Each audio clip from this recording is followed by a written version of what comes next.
Selamat berjumpa dalam Metro Realitas. Pemirsa, cerita sedih seputar tenaga kerja Indonesia atau TKI di luar negeri seakan tak ada habisnya. Masih segar dalam ingatan kita kasus Ceryati, TKI yang nekat kabur karena dianiaya oleh majikannya di Malaysia. Kini kembali terdengar kisah memilukan seputar TKI. Kali ini dari TKI yang bekerja di Arab Saudi. Siti Tarwiyah, TKI asal Ngawi, Jawa Timur, dan Susmiati binti Matrabu, TKI asal Pati, Jawa Tengah, tewas karena dianiaya oleh anak majikannya. Sejumlah kalangan mempertanyakan minimnya pertanggungjawaban pemerintah Indonesia terhadap tenaga kerjanya di luar negeri. Padahal pemerintah telah menikmati keringat para TKI berupa penerimaan devisa negara hingga triliunan rupiah.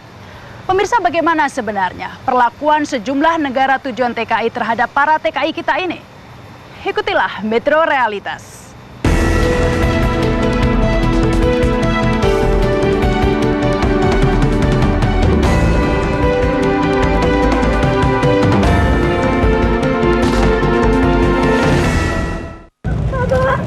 Attention! Jesus! Jesus! Musliah! Jesus! Cerita duka kembali menimpa tenaga kerja Indonesia. Jesus! Jesus! Dari Arab Saudi, 4 pekerja Indonesia masing-masing Siti Tarwiyah, Sumiati, Rumini, dan Tari menderita fisik akibat penganiayaan majikan. Masyarakat Indonesia tidak memaafkan semua tindakan yang telah dilakukan oleh 7 orang anak majikan. Kedutaan Saudi. Kisah memilukan ini mengundang perhatian para aktivis Migrant Care. Mereka menggelar demo di Kedutaan Besar Arab Saudi di Jalan MT Haryono, Jakarta Timur, Kamis pekan lalu. Ya, ini saya mau nyerahin yang kuning ini ke Bapak. Oke ya, makasih ya Pak.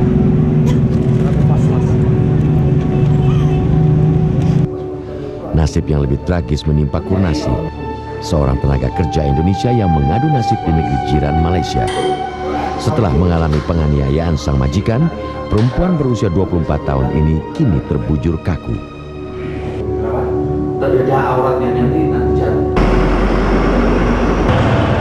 Jenazah kembali ke tanah air tanpa ada sambutan layaknya seorang pahlawan.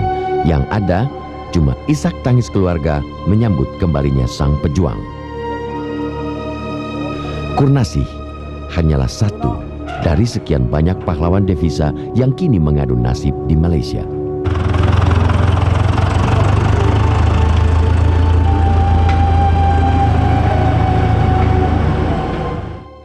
Lima ke belakang duduk. 55 ke belakang duduk. Ikut. Inilah ritual para TKI kita yang mencari peruntungan di Malaysia sebelum dipulangkan ke tanah air dengan kapal laut. Pelabuhan Pasir Gudang, Johor, Malaysia menjadi tempat pertama mereka menikmati alam bebas.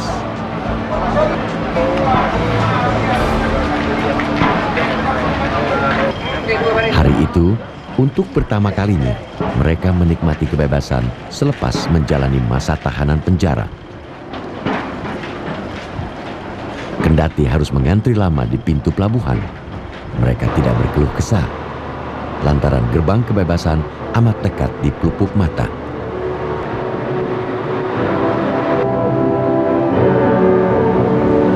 Tujuan pemulangan para TKI ini adalah Tanjung Pinang, Kepulauan Riau, dan Batam. Tim Metro Realitas menyertai perjalanan mereka.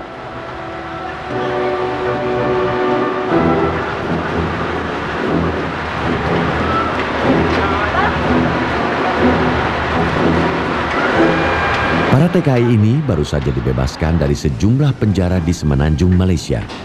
Mereka tertangkap dalam operasi pendatang haram oleh petugas rela kerajaan Malaysia pada pertengahan dan menjelang akhir 2006 lalu. Rata-rata mereka ditangkap karena tidak memiliki dokumen identitas diri sebagai tenaga kerja dan warga negara asing. Selain tidak memiliki paspor, ada pula yang menyalahgunakan izin tinggal. Mereka memanfaatkan visa kunjungan untuk bekerja di negeri jiran Malaysia.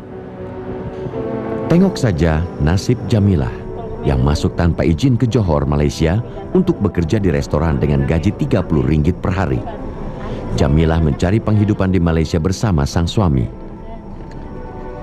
Oh iya, takutnya nanti di kapal juga. Naas menimpa ibu muda ini. Saat sedang hamil 8 bulan, Jamilah terjaring rahasia pendatang haram yang digelar petugas rela kerajaan Malaysia. Lantaran tak berbekal paspor dan izin kerja di Johor, bilik penjara Pekan Nenas pun siap memasung kebebasannya. Masuk tanpa izin. Iya. Bukan pembantu, dulunya ya kerja restoran.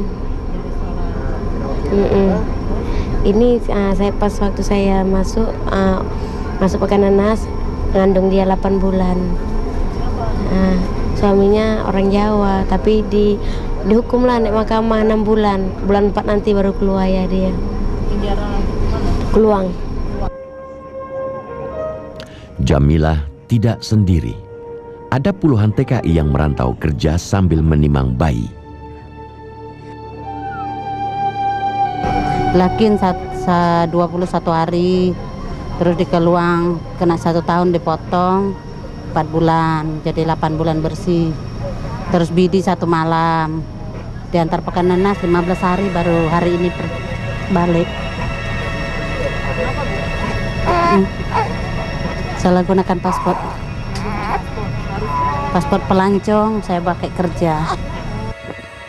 TKI yang dideportasi sebanyak 632 orang, antara lain berasal dari penjara Pekan Nenas Johor 67 orang, 81 orang berasal dari penjara Keluang Johor Baru, 186 orang dari penjara Belantik Kedah. Mereka menjalani hukuman penjara antara 3 bulan hingga 1 tahun, rata-rata karena ketidaklengkapan surat dokumen kerja dan paspor selama di Malaysia. Udah bekerja di sana, akhirnya saya punya izin lari. Akhirnya kita pun kena tangkap juga.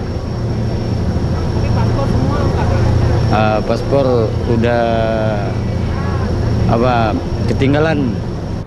Pemerintah Malaysia dikenal amat keras dalam menangani tenaga kerja ilegal. Terdapat sejumlah penjara khusus yang diperuntukkan bagi para buruh migran itu. Pemirsa, seperti apa suasana penjara tersebut? Metro Realitas segera kembali.